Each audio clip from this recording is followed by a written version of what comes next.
And since then, I just collected them. That's fun to have a collection. And some of them are French or German. Right. Yes.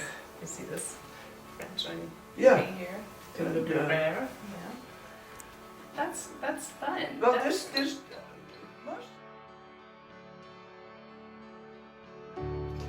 well, being married to my husband, he was always ready for a new adventure.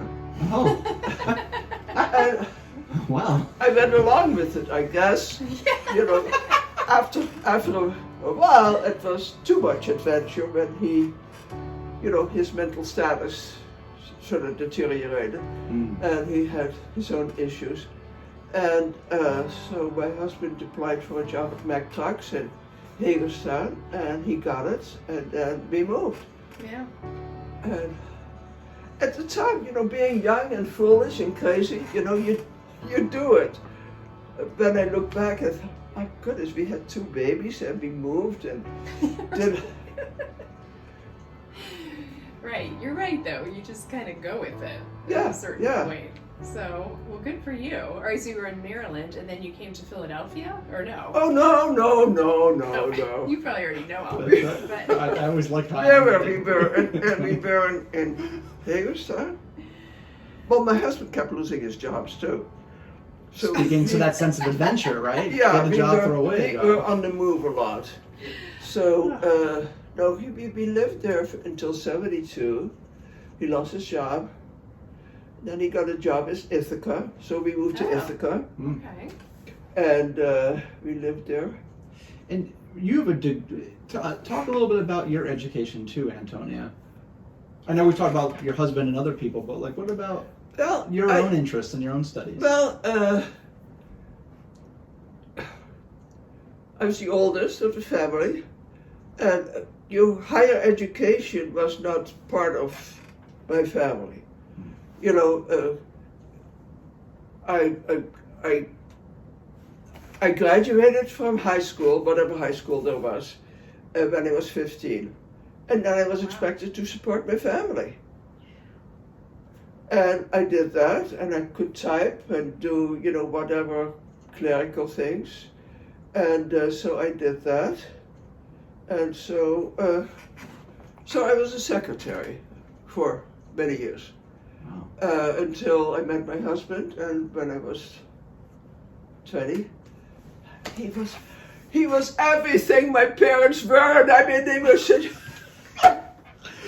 So your parents did not have that sense of adventure. He represented something completely Yeah, well, his father was a superintendent of public works in Amsterdam, so he had a different set of skills and background. And to me, that was, wow, I went from here to there, you know, different social status altogether. And he, you know, he had a college degree, he was an engineer, and then he said, well, let's immigrate. Whoa, that's, you know, and So she has a sense of adventure too. Oh, I think. well, absolutely. well, I had to be. Yeah, my family was pretty dull, you know, they were. That's going to be all this record says.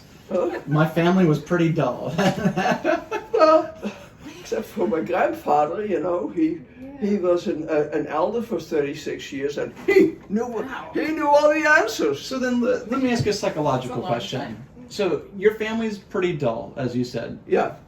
You, however, I've never found you to be. So, you know, some people become very close to their parents. They're almost like the apple doesn't fall far from the tree. They become their mom. They become their dad. Do you feel that you've always been uniquely Antonia, or did you have to find your sense of self, like as an adult? Or when you were a young person, do you feel like, I can't wait to break out and become me? Like, how'd you get to be Antonia? Well, good question. I think it was a gradual process. It's not just, okay, you know.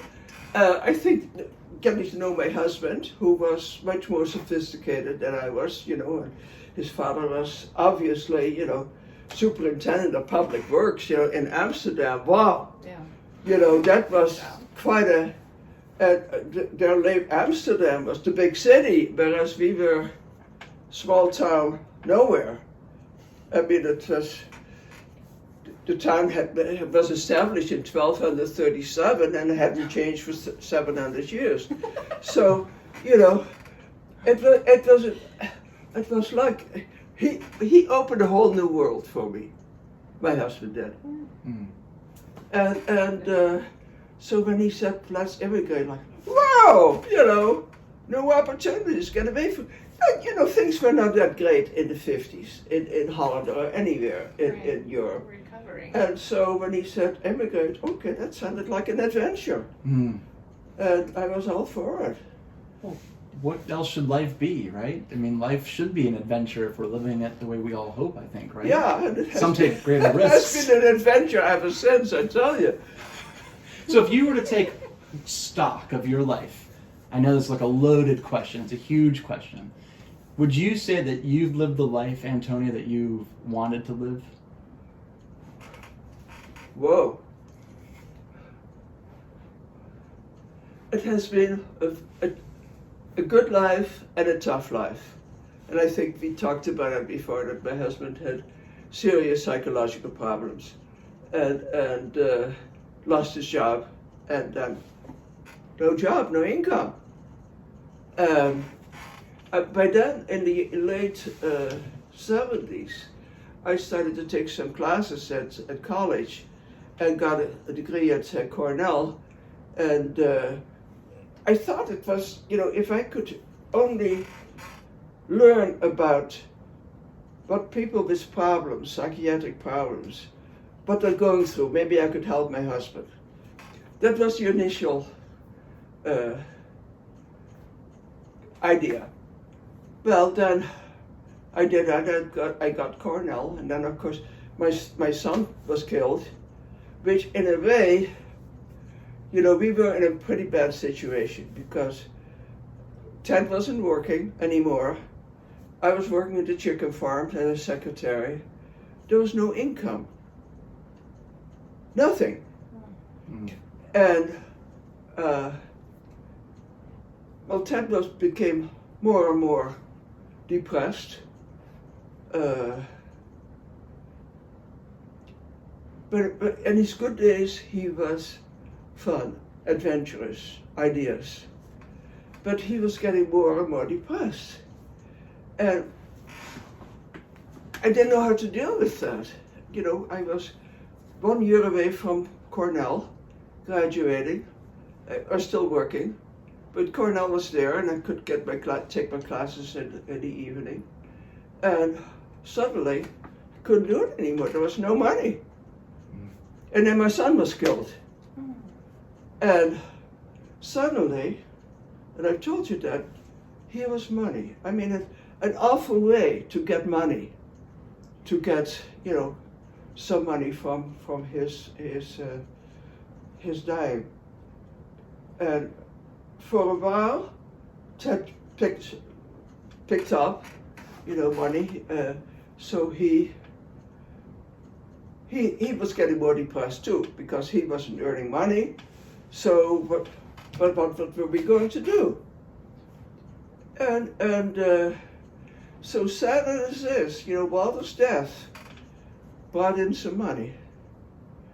And, you know, so I was able to finish my degree at Cornell, and the next year I went to Syracuse and got my MSW. Wow. But even that, you know, that an MSW doesn't bring in any money. You know, it's probably worse than a minister. Now, wait a second. But what incredible strength. Yes. I mean, you've given us what you overcame. That's real trauma. You were keeping the family afloat. What? You were keeping your family. Well, I had On to. track. I mean, Yeah. what else could we do? Right. Right. We had a wonderful minister, but we still had a wonderful minister when we lived near Hagerstown, a small church in Lloyd Summit. And I still get Christmas cards from him. We've been gone for 30 years. Oh. And then in Trumansburg, There was Tom Lang. He was, oh goodness, he was a joy. I mean, he was, I don't know how to describe him. He was wonderful. He was supportive. He was very social. You know, we had parties, doing things at the church. He was a tremendous help. So it sounds like each place you've lived, the church has been an anchor for you. Oh, absolutely. Yeah, absolutely. a way to Yeah. belong right away. Yeah. That's so important, and I think people don't have that always. No, and that's, you know, and when you're a big church like we are, you miss that. Well, there are little pockets, of course. But, you know, so within those pockets, you know, we can have that support system. And I think that's why you're coming back on to the sewing group, you know, I think we miss them. I mean, we still have the circles, but it's not the same. And this is where people shown, like Sally, she does this, you know, she makes beautiful things. And we sold it at the bazaar. And then she was so happy with this. This was a sort of a fulfillment for her. And, you know, we don't, in a way, we've gone away from it, but, you know, also. So people need like little small group entry points Right, in order to right, feel like exactly, they belong. right. I love what you just said. There's silver in those little pockets. That should be the title.